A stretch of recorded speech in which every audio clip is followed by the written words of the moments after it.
meeting of the Development Review Board to order. Introduce the members, starting on my right. Hi, Gene Leon. Kevin O'Connell. Meredith Crandall, staff. Rob Goodwin, the chair.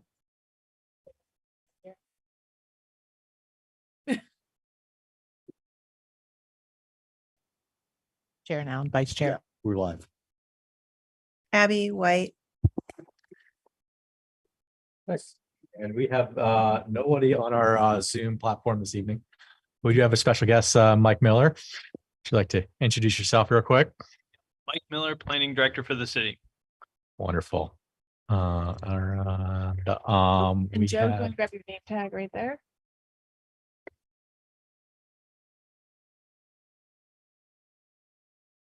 we have Joe Kiernan just joining us. So I'm sure this will be very brief tonight for Meredith, but we will check the box. I mean, we are talking about rules and procedures. Wouldn't want to skip a beat. Alrighty, so this is going to be for anybody who is watching our DRB meeting tonight remotely via ORCA Media. We don't have any applications on our agenda tonight, but if you still want to log into the meeting and participate remotely to be able to ask questions, then you can join our Zoom meeting.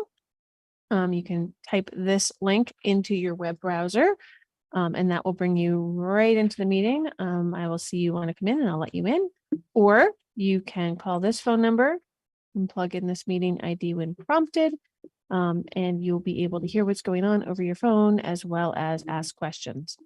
If you have any problems accessing the meeting, please email me at mcrandall@montpelier-vt.org. I will be monitoring my email throughout the meeting. We're going to skip most of this stuff because we don't have anybody on remotely. But if somebody does attend, log on remotely, please know your turning on your video is optional. You don't have to do that part. I'll now hand the meeting back over to the chair. All right, thank you, Meredith. Agenda approval. I move to approve the agenda. Second. Motion by Sharon, second by Kevin. All those in favor of approving the agenda, say aye. Aye. Aye. Wonderful. The agenda is approved. Okay, yeah, so we just wanted to have a quick meeting this evening, maybe like an annual cleanup. I think Meredith and I were just talking, it's been since 2018 since the rules of the DRB were updated. A pandemic is thrown in the middle of that. We just wanted to go through and make sure that things still make sense. I don't think we need to take a whole lot of time. We also have Mike here to give an update on the anything that's going on in the planning commission, ask some questions. And so I guess with that, I'll turn it over to Mike and let you go ahead. Did you skip something? One of my things was to move the minutes to the end, and still I always want to do it. All right, let's look at some minutes here from November 7th. Anyone have any revisions or comments? Seeing none. Motion for approval. So moved. Motion by Kevin, Second. second by Abby. All those in favor of approving the minutes for November 7th? Aye. Aye.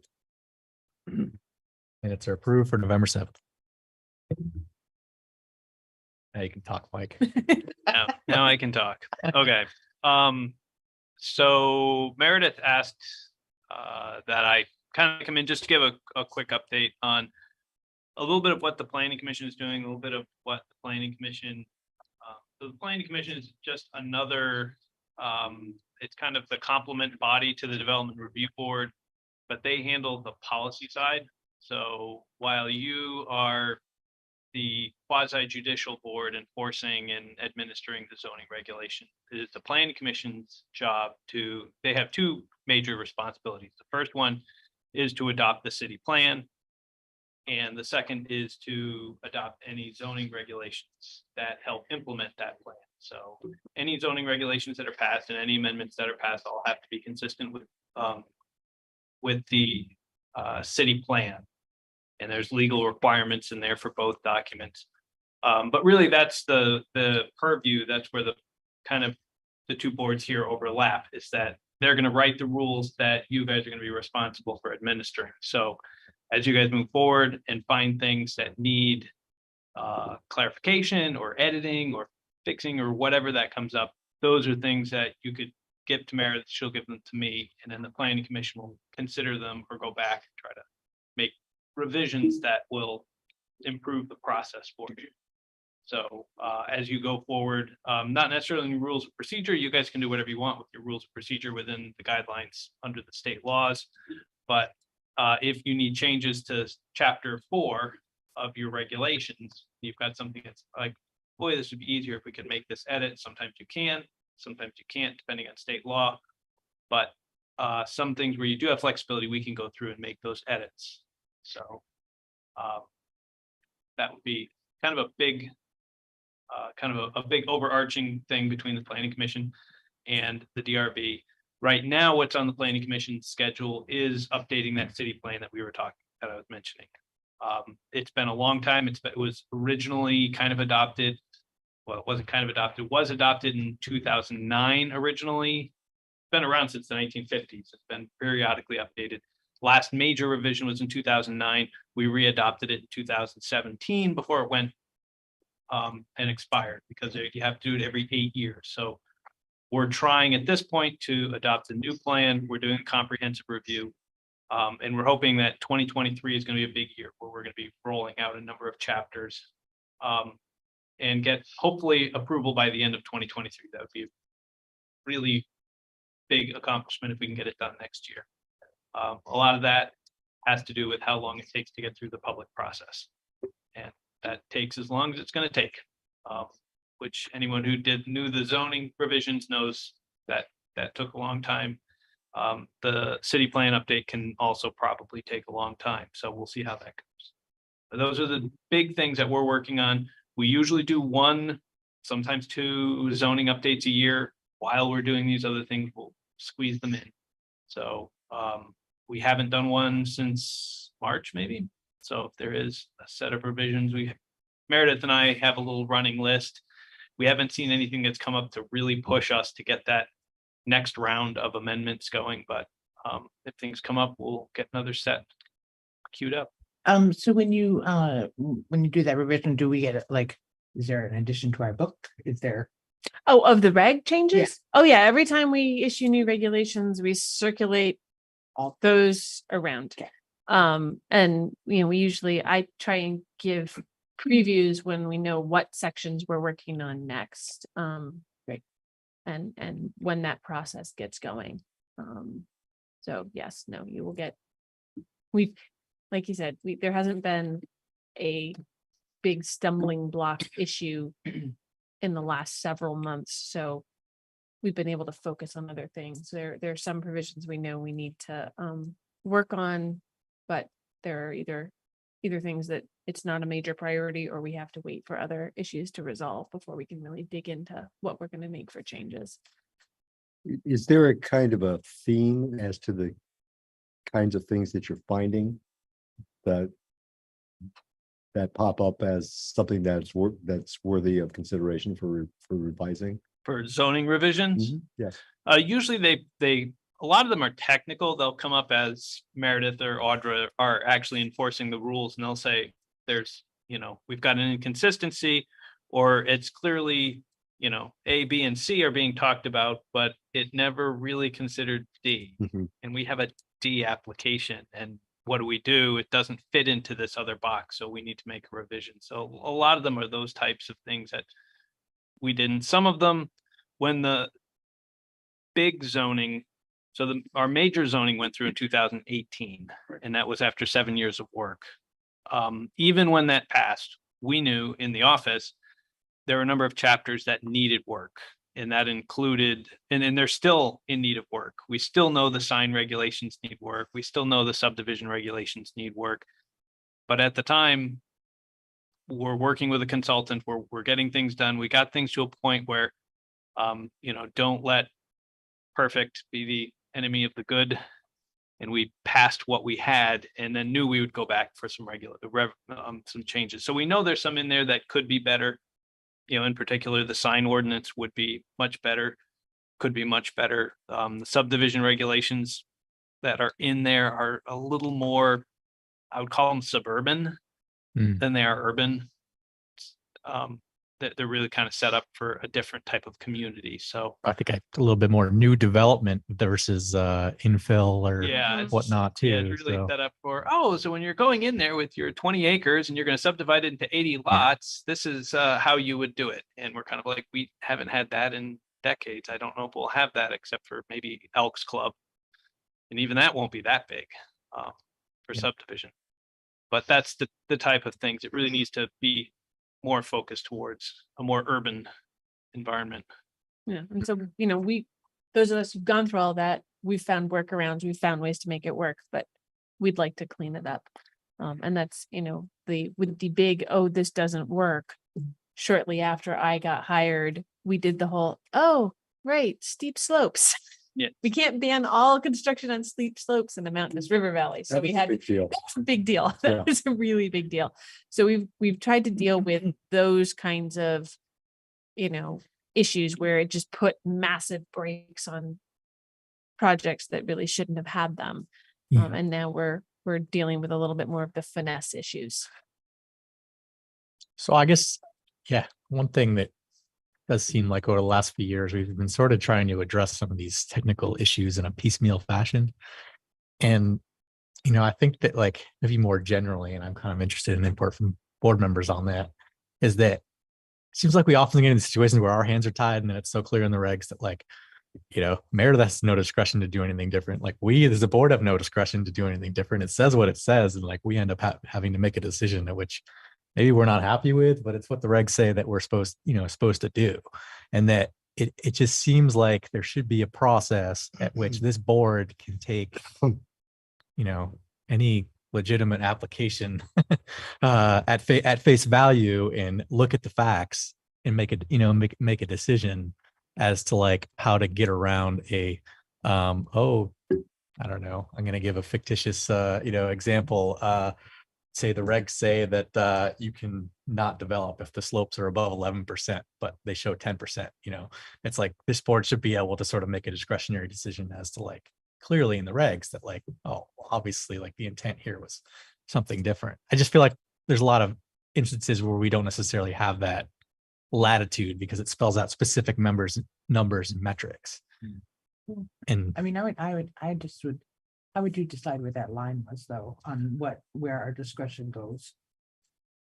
I mean, I think that's a good question. That's a good question, but I think that in many ways, like there are a lot of resources go into us having meetings and us being a board of 7 and us having a quorum and like, review of evidence and comment by the public, and that there's a big process there. And so that like, I think that by going through that process, in many ways, you can afford us to have a little bit more leeway into taking a application where we're hung up on like a specific number, a specific metric, and to be able to get around it.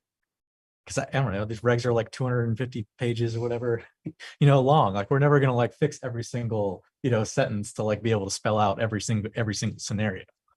And I think you can set the bar pretty high for like when we go down the road of using our discretion. I mean, I think you could do that, but sometimes I feel like sometimes it's a dead end and we don't have anywhere to go.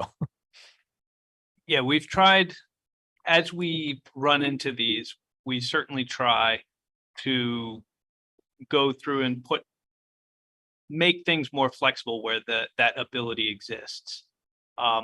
Think of like the waiver for footprint size. There's a footprint requirement that says, maximum footprint for this neighborhood is 2,500 square feet.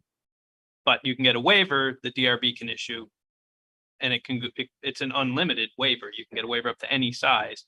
And the conditions are, can't impact the character of the neighborhood. So then you guys can make that determination.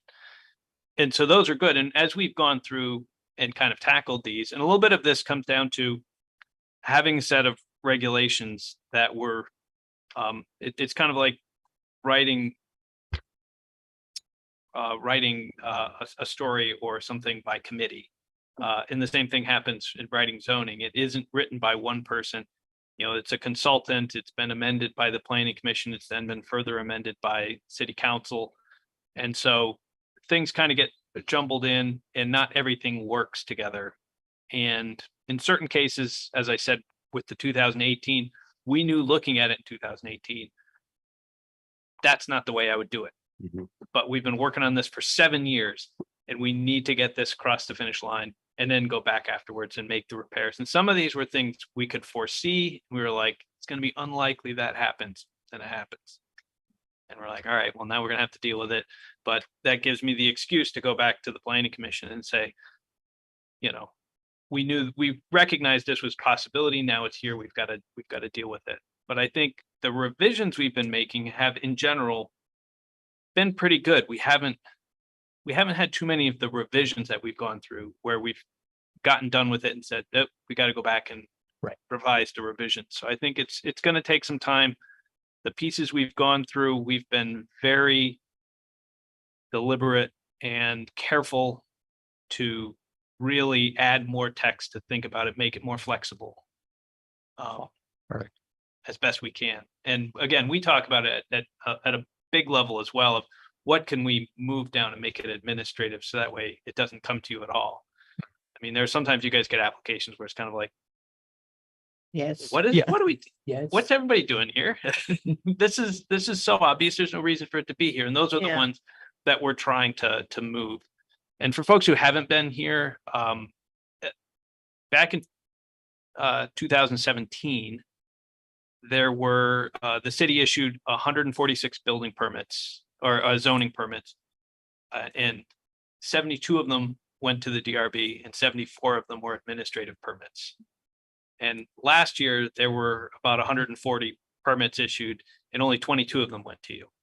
So we've vastly pulled things back and made them administrative. So we've certainly cleaned up that portion of it, but there's still some things that get through that we're like, yep, this has to go. You know, which actually didn't need a permit at all. The Cliff Street for the just that one driveway temporary access going up a hill, it's going to impact a 30% slope. And we're all like, oh, I mean, that one turned into its own thing, but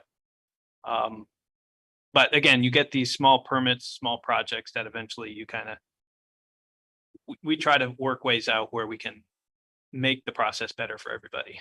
Absolutely. Mark, did you have specific areas where you thought that in particular? Well, I think that application Mike just spoke of with steep slopes was particular. I mean, I think that like fences are maybe another area where we don't have a whole lot of leeway in how those are, done. Not to say that I think that everyone should be able to put a 10-foot tall fence in front of their house.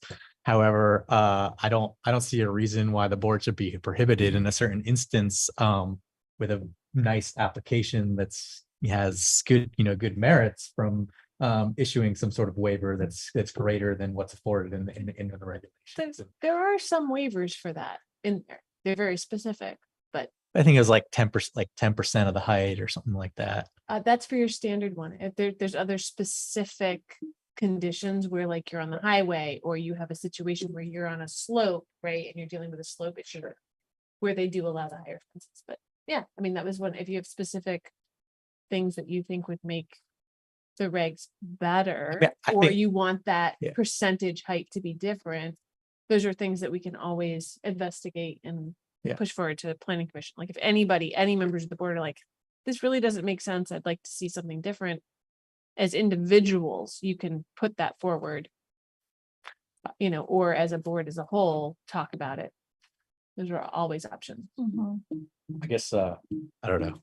Just to speak freely, as the chair, I would be in favor of a general waiver with some rigorous criteria for the board to evaluate if we got into a unique situation that we could fall back on. And yeah, it would be some rigorous criteria, but I think it would avoid us from having to sort of like I don't know, be obtuse in a situation where the planning commission came up with some information that or some rules that it's a situation that couldn't be anticipated.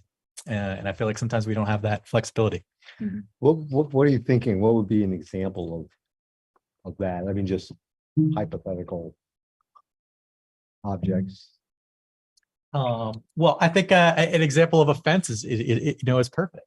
Someone, comes in and wants to build a 4-foot fence with a vegetated trellis on top of it, in a very, like a sort of a place of town that maybe needs some greenery and needs some, sort of streetscaping and improvement. And it's a great addition to the community, but we're not allowed to prove it because, the fence is going to be over the height at which is allowed specifically in the regs, and like we can't issue a waiver.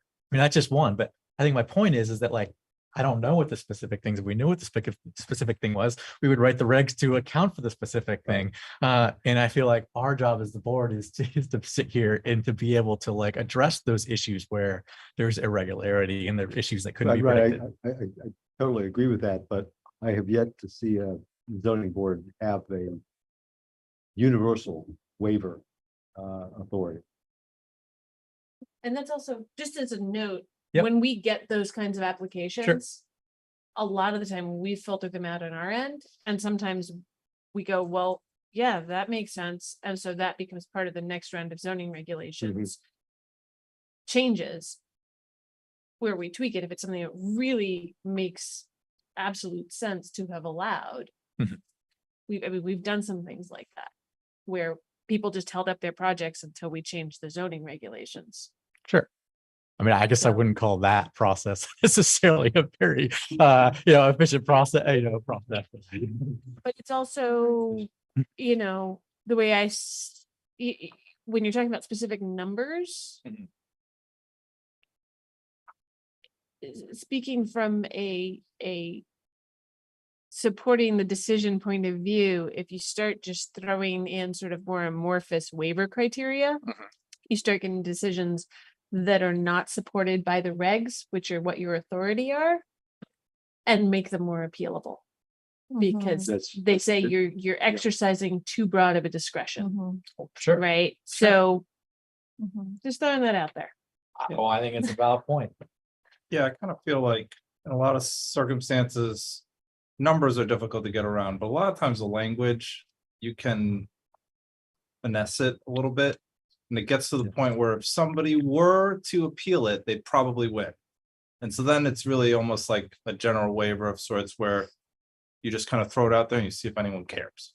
And usually nobody cares. Like that overhang over those dumpsters for the little old ladies, like I don't think we really followed the letter of the law on that one at all. Sure. We just kind of took it upon ourselves to say, this makes sense for them to build this thing. So we're just going to build it and we're going to see if anyone's big enough jerk to say something about it. And no one did, right? Now it's built. And so that was an instance where we kind of just finessed our language a little bit. Because if I remember correctly, they were not allowed to build that thing according to like the letter of the law. And we just let them build it. And the real key is that there's an appeal process, and that's what like gives it a mandate, like it went out there, it went up on, online, anyone could have seen it, anyone could have complained, and they would have been legally able to do so, but no one cared. So it slipped through the cracks, and here we are now, they have covering over their dumpster. So was a fence, right? there's something, some It reason was- they it couldn't was a do it. shelter of It's too close to the sort of road or thing. something, I forget what it was, but It was, be converting the fence to a other kind of structure. right. But is it really? It was real, yeah, I mean, it was silliness, basically. Exactly. That was behind the Gary Road. No, it's No, Franklin North Avenue. Franklin.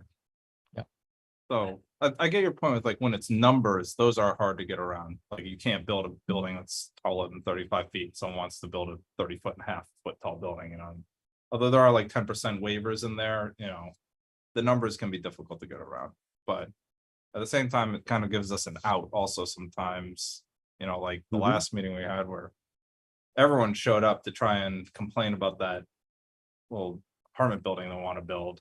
And the regs give us a reason to tell them all, sorry, there's nothing we can do, because we don't have that much power. Like we really just kind of sit here and take it when the public wants to yell at somebody. And Take it on the chin, Joe. Subdivision. The PUD. Yeah. the Yep, PUD. the PUD where they want to build the 5 units in the existing barn. yeah, there are a lot of aspects of this job that are kind of frustrating. Like, Well- especially the part, like, I want to give these people a lot of suggestions sometimes, and like, that is just not in No. our scope of No, work. It's it's like, not. we cannot do that. And No, like, I want to tell them, like, there's a way you could do this, you know, Yeah. but be like this, you know, no, this, we can't do that. We really do just have to, a lot of times, I mean, 90% of our work is done by Meredith and the staff. Mhm. 95%, Yeah. Mhm. most weeks, 99%. We're very fortunate here in Montpelier to have that asset. Yes, we very rarely get an opportunity to actually do anything. Really. So, True. and that's probably, you know, ultimately a good thing, because one day we'll all be dead and gone, but the planning commission, DRB will still be here, you know, and you don't know who's gonna end up on these boards. They get appointed, True. and you don't want like some guy who's got a buddy, like, oh, if I got on the DRB because I know the mayor, you know, I get appointed and we can make this happen, you know, because there's this variance, this general waiver. They just, you know, it's right now it's fine to have something like that, but it's not written for just today, you know, it's Right. written for trying to foresee into the future, you know, forever, which is impossible, which is why it keeps on getting rewritten. But yeah, I get what you're saying. I do wish sometimes people could just say like, oh, well, let me bring it before the board and see what they think, you know? But I don't know if that's really feasible to do that. I just don't see it really. And I do think that we have a lot of leeway when we want to, but the ultimate check is the public. They get to complain. And if they have a valid complaint, then we're kind of in trouble, I think. Especially when they bring in lawyers and stuff. It's pretty intimidating. Someone has a lawyer Probably or the something. biggest place you have power is when you're looking at a project that has something that has as a requirement the character of the area. That's probably the area that, I mean, you guys are the board of reasonable persons. So Meredith deals with objective standards, you guys deal with some subjective standards. Most of Yeah. what you should be looking at are subjective. And it's hopeful that the rules have been written with enough guidance that everybody kind of uniformly says, yeah, that meets it, that meets it, that meets it. And where you've got the most discretion is when it comes down to something as vague as the character of the area. Yeah. And it is a vague term, but it's a term of art. There's a lot of legal things, and Meredith can get into it as you debate those. But that's where you've got the most flexibility. And that's where we can really give the least advice from staff standpoint. It's what the public and the applicant and you interpret as what is the character of that neighborhood. How do I define that neighborhood? Is it just that street? Because some neighborhoods in the zoning are quite big. I mean, you look at the Wrightsville neighborhood is everything north of the nature center. Yeah. Right. So Mhm. that's a huge area. What's the character of that area? You know, in some places, there's little places where lots of small houses are together. There's some places that are, you know, out by themselves on 50 acres. So what's the character? And I think that's when it comes to you guys, it's like, all right, well, we've got a proposal here. It might be okay on this property in this instance, but in the same neighborhood, it's not okay in this parcel. And that's part of kind of what goes in for that character of the neighborhood. Anyone have any more questions for Mike? And yeah, just one kind of procedural question. I know that periodically in meetings, and they're not big things, but that there's all sort of go, oh, what? Yeah, and it's like, no, that's going to change. I had the sense that you're keeping track of those, Meredith. Yeah. That when you get that comes up, that you keep track of that, and it goes to Mike in some fashion or another. No, that's my regulation book is marked up with all sorts of things. All the little things and the big things, and then big things get reported to Mike, and then as we go along, when we go to the next round of changes, we usually look at our books together and make sure we've grabbed everything we can. I guess the only other thing is that maybe we could do sort of the same thing, Rob, where places where you feel like this is a place where we should have some room, you know, and Yeah. we don't right now. We could say like, can you look at this and figure out how to give us a little bit of wiggle room here? Because this is ridiculous. You know, I mean, like keep track of that, and then maybe we could shift it that way. Yeah. And there are times the planning commission has tried and it hasn't gotten past the city council too. So there are different I'm sorry, I didn't hear what you times that the planning commission does things and it doesn't get through city council. So it's not always you know, that it goes through. Most notably, the one was the shading criteria. which was an issue for It came up over on Ewing Street. Ewing Street. With the solar shading criteria and how you measure that and, you know, the whole like specific dates when you have to look at whether or not you're shading the neighboring building. So They we tried to- tried to remove it and city council kept it back in. So it's still there. Hmm. So we Takes a keep looking at village. things. And we'll see where that goes. But again, any of these changes, you're always welcome to let Meredith know and I can work on them. Yeah. We don't have anything, like I said, queued up at this point, but we'll probably look at something in the winter months, a little bit more time. Hopefully that demolition provision, Demolition provision could be one. demolition signs are two of our biggies. What's the demolition one? Especially in demolition, the whole how you determine whether or not you can demolish part of or an entire historic structure. That part is and how you guys evaluate that. That one needs to be reworked. It's kind of a mess. Every time it's come before you guys, it's been a difficult one to Yeah. parse out and figure out what's I agree. what's the appropriate information to have from the applicant. Yep. And exactly how you weigh that information under the criteria.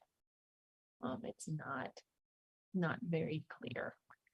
We've got to dig into that one. I guess one area where we see a lot of where I think it's like driveway spacing is in the regs and we see a number of applications on that. And it's really, I think the board has generally concluded it's really a public works opinion as to like whether it's sufficient or not. I don't know that those things, sometimes we get applications here that are specifically related to that. And I think that that's something that, I don't know, maybe we could spare the applicant of if there's a way around it. Maybe there's not, I don't know. But adding it to the list. Yeah, it depends where it is in the regs. There's certain things under state law that have to go to the board, but we do try as much as we can. If there is a requirement, like if something's part of a subdivision, it has to go to you guys for approval. So Sure. as much as possible, we try to go through and make the requirement has to be approved by the Yeah. DPW chair or DPW director. So that way, Yeah, it's the two driveways or driveway less than the minimum spacing that we have. And I I think don't know if that's something that could be administrative with DPW Well- approval or not. We'd have to look in the statutes. I guess you're onto it. We talked about it earlier, and it's like this sort of separation between existing development and proposed development. And the regs doesn't necessarily do a very good job of like making those very separate from each other. Versus like, oh, if you're going to do a subdivision, the driveway spacing has to be X amount, and this many drives and this many, trees. But if you're going to like go redevelop, say St. Paul Street, where the lot lines aren't going to change, nothing's going to change. The driveways like really aren't going to, aren't going to change. That's just like it should be a whole different, yeah, a couple of yeah. transportation and we mentioned the subdivisions being kind of a little bit more suburban. Some of the transportation standards that were in there did kind of fall into that as well. And that's, these access. Yeah. Obviously it's easy to have driveway separations when everybody's on a quarter acre lot, but Sure. We actually have most of our downtown are on much smaller Yeah, than, not anything like quarter, that. and start Yeah. hitting quarter acre lots until you're up on Town Hill. I mean, everybody who's down in Liberty, Loomis, St. Paul, all the way down to Berry Street, those are all 3,000, some of them down to we have, 1,500, 1,800 square foot lots in different areas. So then you have to have 15-foot or 20-foot separation between driveways and you're like, Two neighbors. what am I gonna do? Drive Yeah, right into the center of my house? Yeah, street trees is another one of the category where it's like, well, maybe it's not that street trees are not important for these existing neighborhoods, and they absolutely are, but it's like I think that the regs for a new development bleed into like the existing development on that concept too, and it can be a bit difficult to decipher. So I think a theme throughout the entire document. Yeah, so we hit the for existing downtown stuff, we hit the street tree criteria as an issue, both for the parking garage and for the Gary Residence Edition, where we had to look at, we had to use its judgment on, well, what do we do with these trees that are already existing, but don't necessarily meet the criteria? And we know they're gonna have to tear things up, so how do we, how do they deal with that street tree requirement? So maybe it was the intent of the planning commission that any new development, left of a blade of grass, is gonna require street seeds along, Main Street, like, maybe that's the case, but it doesn't appear very clear, and I don't think that that's what was intended. All right. Good here. Okay. Well, Thank have a you. good night. Thanks, Mike.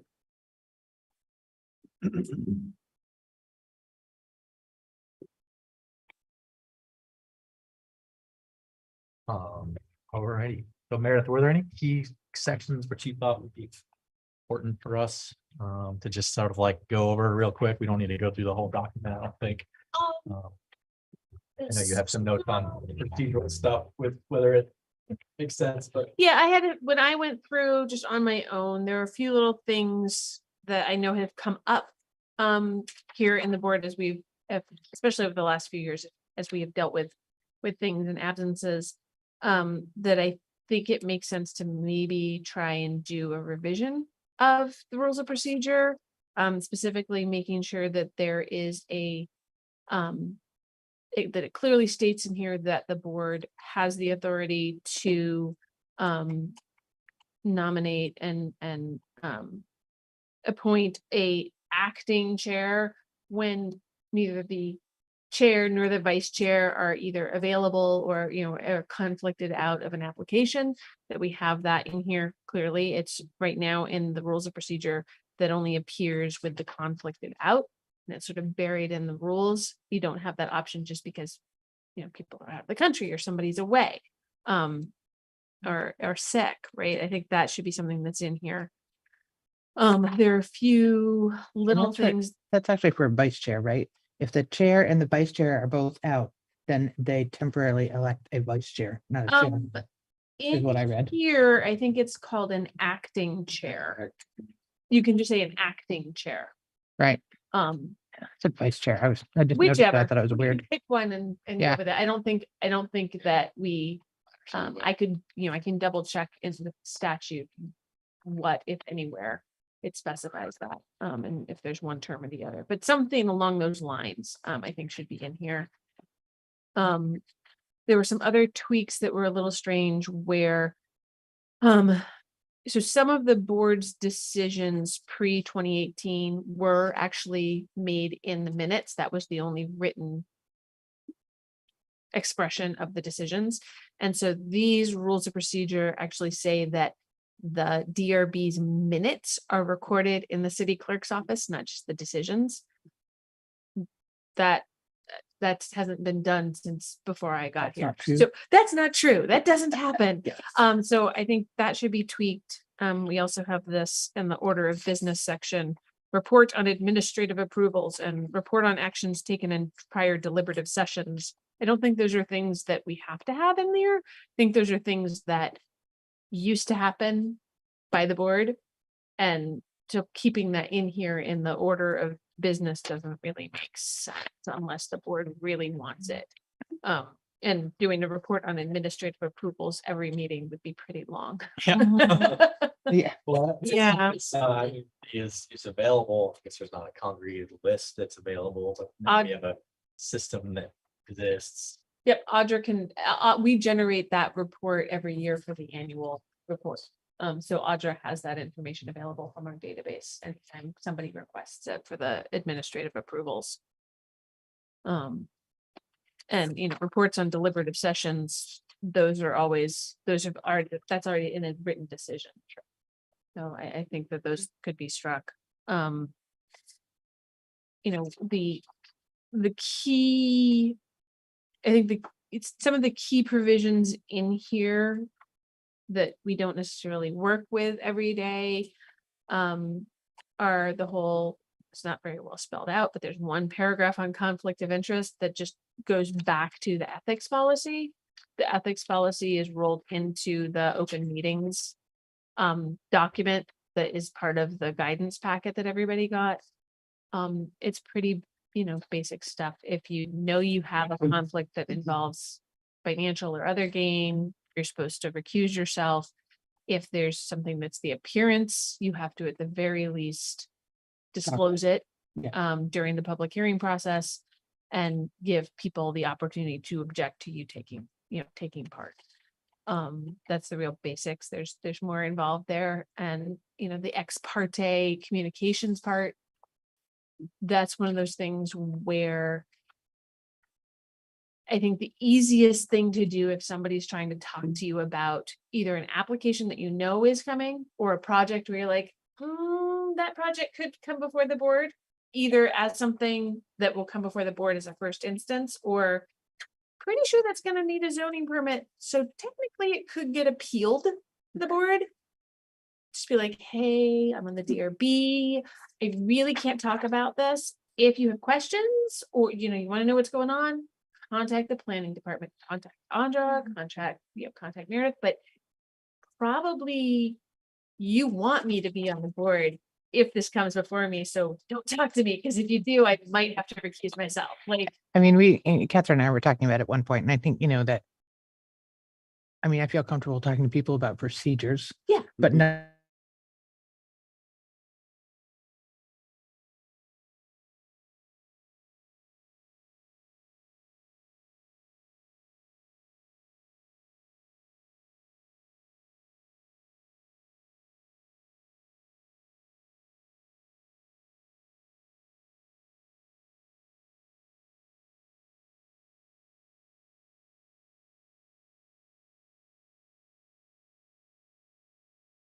Right, In which case, you can answer that, right. but you don't want to get into the end of this. Details, yeah, no.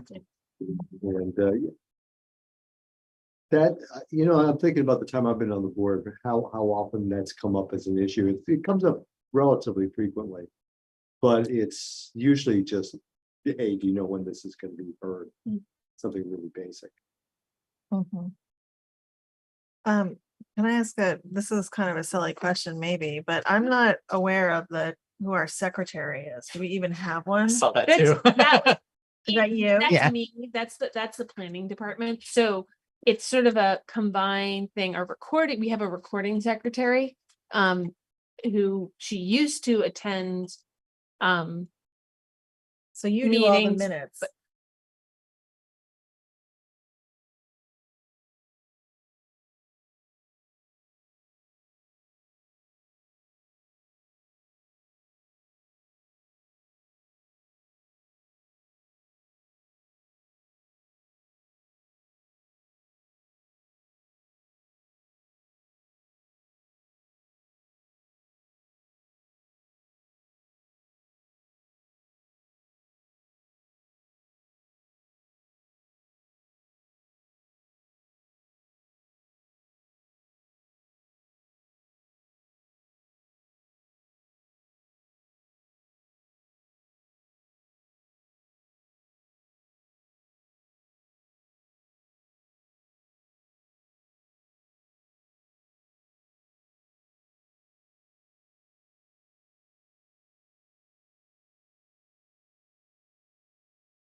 told it to wait for like 720 minutes or whatever.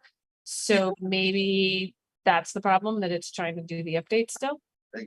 Okay, Okay. you're back online. So yeah, that wasn't Okay. that wasn't a silly question. It is a weird thing in here, but Yeah, the ZA and the Department of Planning have basically been nominated as secretary. And yeah, have been okay. for, It's just funny Um, because it's like they're written as different roles, but they're actually.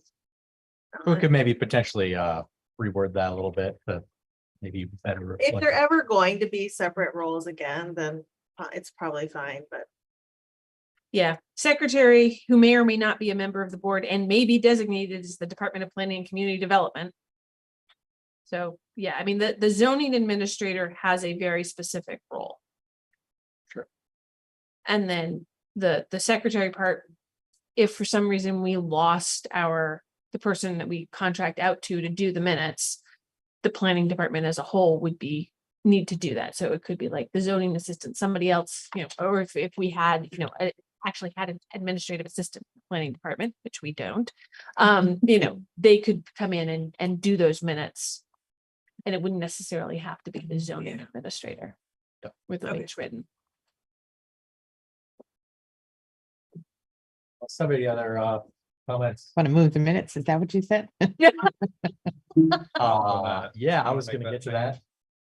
that. I feel like we did it one meeting and it actually, I think it makes it flow a little better in the sense that we just end the meeting and then we sort of like say thank you and then we do adjourn. I think that like having it at the end works and then the applicants don't have to sit through us the minutes and the chair doesn't have to forget bringing up the minutes.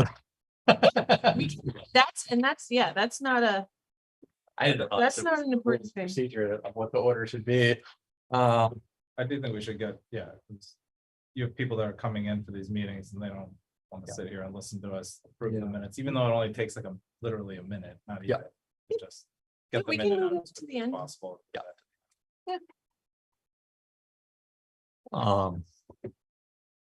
Move that above other business. So then I just did have one note here and it's interesting that.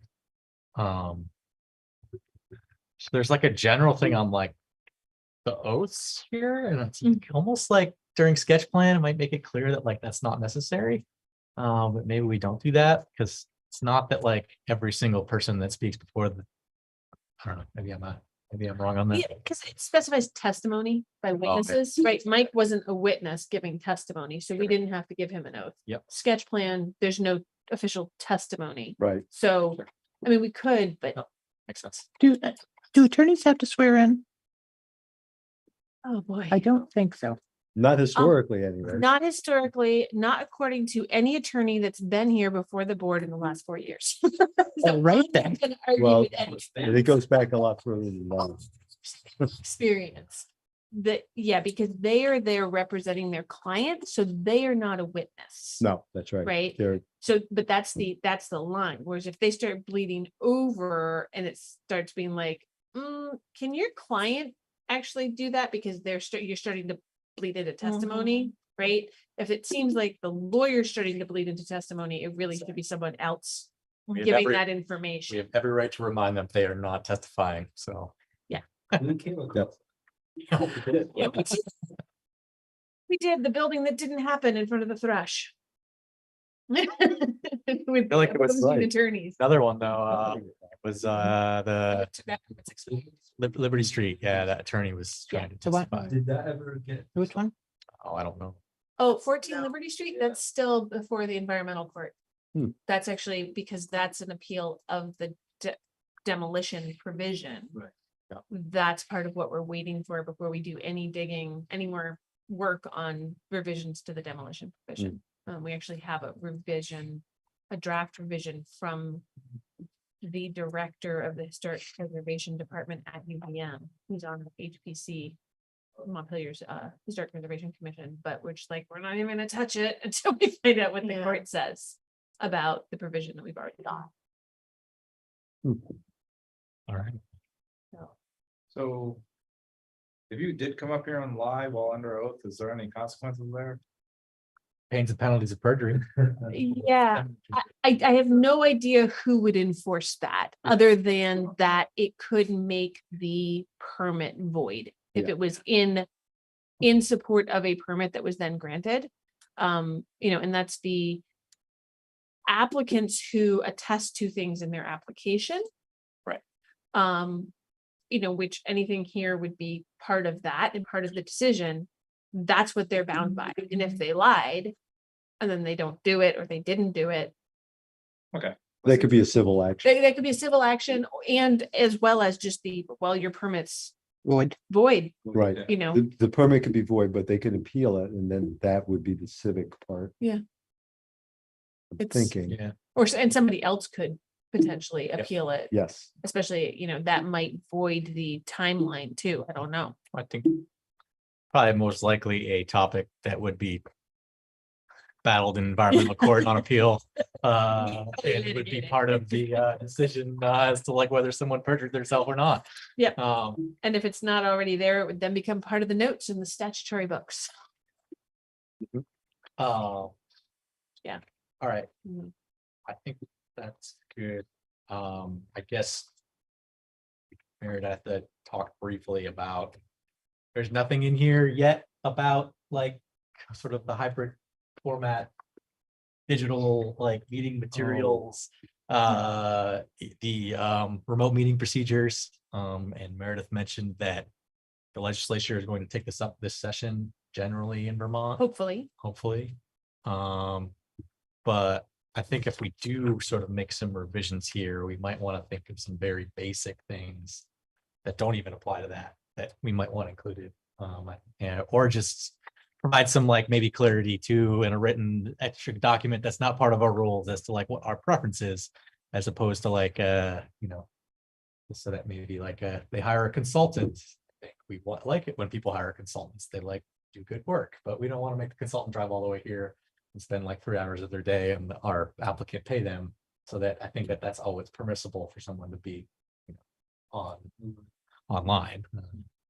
But on the other hand, I don't know, just being the chair, I would prefer if we had a very controversial with 100+ people commenting, to not necessarily have it an option for everybody to be commenting on the platform, but also not limit it to those with accessibility issues, and, you know, good reason for not being able to attend, you know, in person. And so like, that's I think a difficult area to navigate, but I think the reality of it is that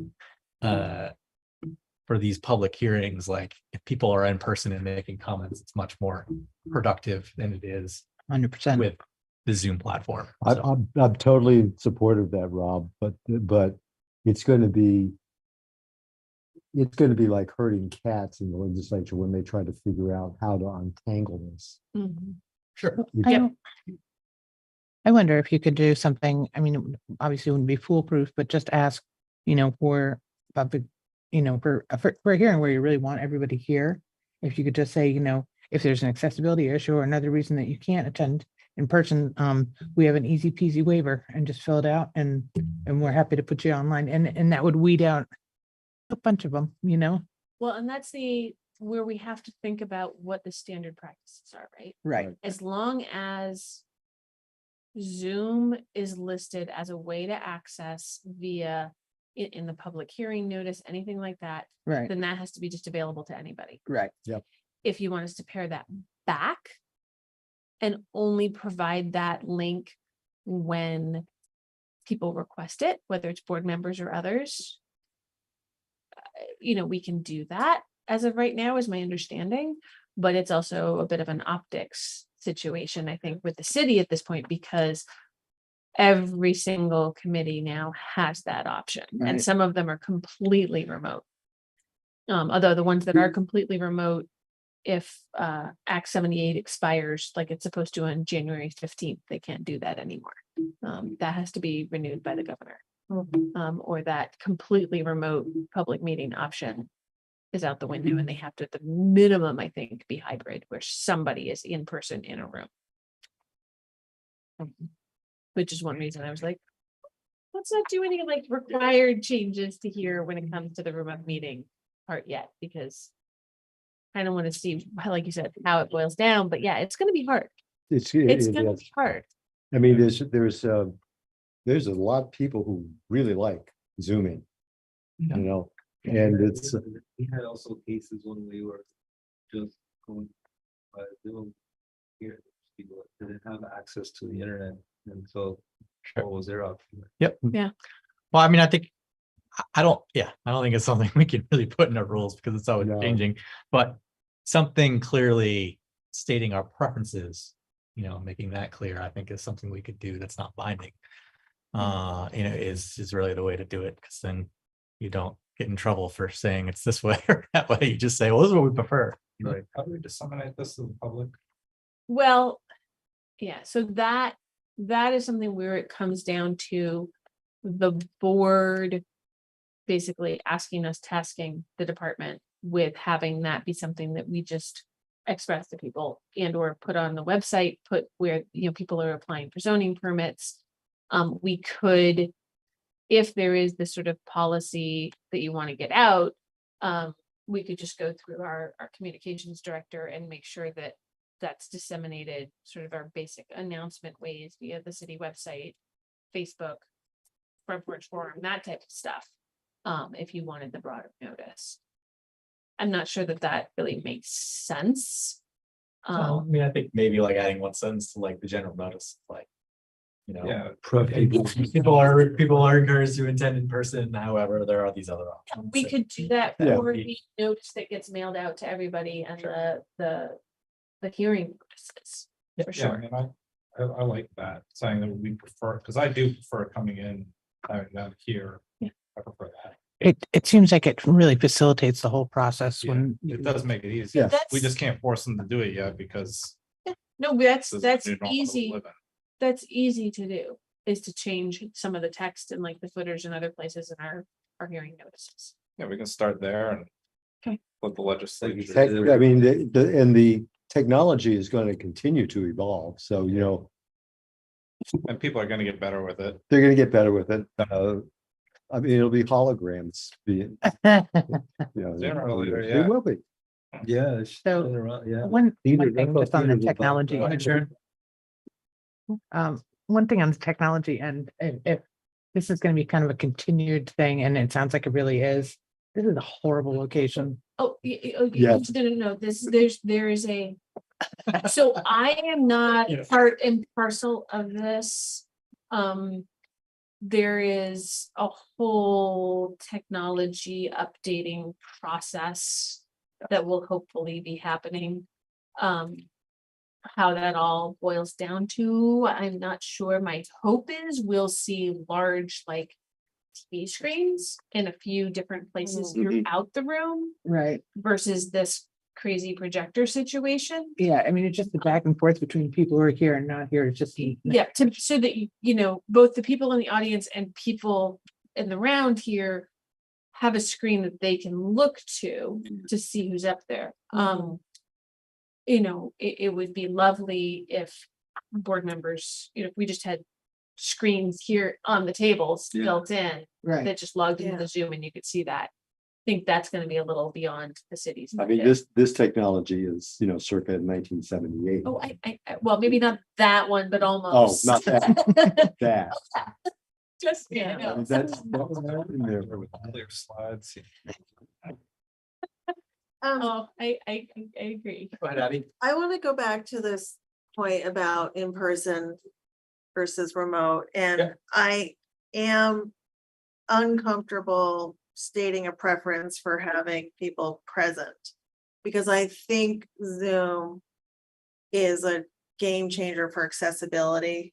Mhm. For parents, for people that have transportation challenges, disabled, etc. Well, Michael. And went to- I feel as if putting a preference is just is biased. Okay. And I'm just uncomfortable with that. I think we just have to find a way of like managing whatever risk or concern we see with people, a lot of traffic over Zoom. Well, one of the things, when we have the bigger applications,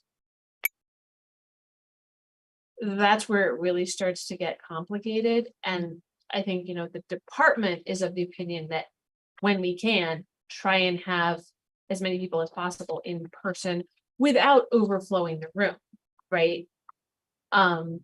So that, we have talked to people to say, hey, if you can, it really makes sense for you to be in person for this, especially with somebody who hasn't submitted other testimony.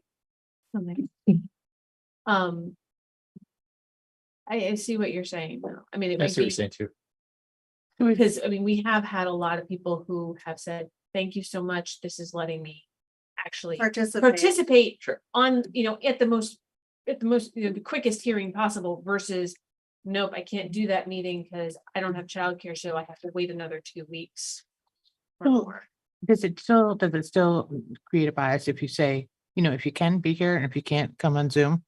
I mean, just, Yeah, I don't I mean, know. I because feel we like it wouldn't- sends we a wouldn't- subtle message that it's not exclusionary, but I feel like Mm. it could send a message that, you're less Um, important if you're not in the room. yeah, Right. Yeah. So I don't really agree. I think we might be worrying a little bit too much about hurting people's feelings. We're not stopping anybody from accessing this without being here. It's not a waiver that's easy to fill out. It's nothing, literally. It's just, it is easier if people are here. And with this kind of ambiguity of whether people should be on Zoom or come in, just saying, we have a preference if you're here, or it's recommended you come here, however you word it so that it's not overly biased. I do think that we do have a preference to have people here, and communicating that to the public isn't wrong. And having the options, all these accessibility options we have, mostly Zoom, that's still available to everyone. We're not closing anyone off from that. We're not going to be biased against people who are, but if you have an old lady on Zoom and you're muted, this, that, it is kind of a pain in the butt to have people on Zoom sometimes. So I don't think there's anything wrong with requesting that if you can be here, please be here. If I can be here, I come here, and when I can't, I don't. I have a kid too, and sometimes I can't be here, and sometimes it's right at the last minute. I got to send Meredith an email, hey, I'm going to be remote today, and that's easy enough to do. And it's not like we're going to be pushing back against these people if they do say that, right? It's just something in there that kind of, when someone has either option totally available to them, it's like, oh, they want me to be there, so I'm going to go. As opposed to them saying, well, it's nice and warm in my house, it's cold outside, and I don't want to get out of my car and start it up. It's like, I'd rather they come here, personally. Yeah, I think especially when there's in some minor cases where there might be 100 people that might, Those cases, yeah. will occur. Yeah. I mean, Send it to the next calendar. well, it's like those, Most certainly. like the entire structure of this board is like structured around those minor cases because, I think many times we're overkill. And then we hit the, application where there's All the of a biggest sudden. development Montpelier's ever seen. And, now every single aspect of the regulations is in play and we need 7 of us to, really dig into it. So there's that. It But will happen. yeah, I think it's a good discussion. I agree with you, Abby. I think that we don't want to give this idea of like a preference to like make people obligated to come. I think on the other hand, I would really like to figure out a way to just lean on the Zoom platform, the technology, and like kind of like identifying it as this space of this opportunity for those that have those circumstances and really continue to recognize that and be thankful that they can participate. But I don't think we have to set it in stone in any policy, but just have messaging about like, just be clear that like, oh, like, it's, you can't get here in person, like, you're busy or whatever. It's like, this Mhm. platform is for, is for you. Yeah. Okay. So I'm not sure if any of you actually see the public notices that go out, the public hearing notices. Yep. So what I might be able to do is just tweak those a little bit. The agendas, I think, would still look the same because on here your, in-person location and the Zoom option are all sort of the same font. They're given the same weight. The public hearing notices, maybe just the way they're presented visually, giving more weight to the Zoom option. So we could always adjust that a little bit without giving a preference. To sort of give this as, this is the alternative versus. Here are these two, here are these, here's where the meeting is, here's, because during COVID, it was like, no. Access it through the Zoom platform, making that really clear. Now they're equal weight and you're just saying reduce the weight of one. Yeah, well, it's also the Zoom on the public hearing notices that get mailed to neighbors may actually more heavily weight Zoom.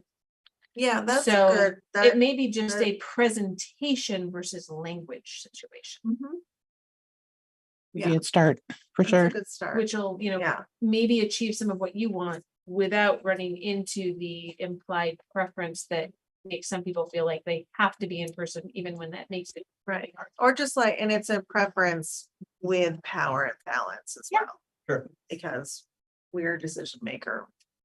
Yeah. They're not. Yeah, it's an equity Yeah. issue. I guess I know that there's been some work done around diversity and inclusion, like in the city and whatnot, and then there's also organizations that have worked on accessibility. I'd be interested in their input, guidance as to how we Yeah. should address this.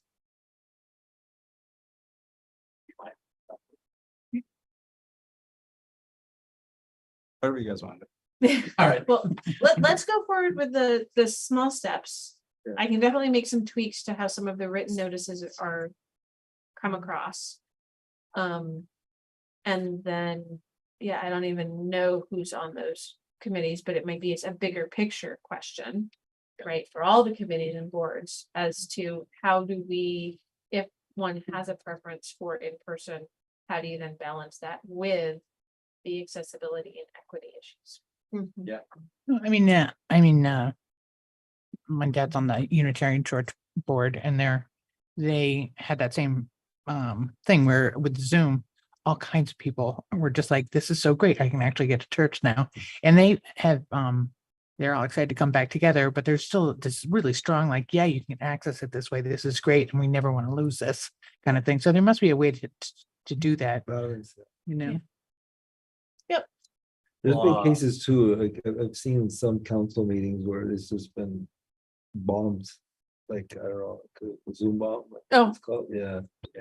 Speaking of which, is there any public comment for this evening?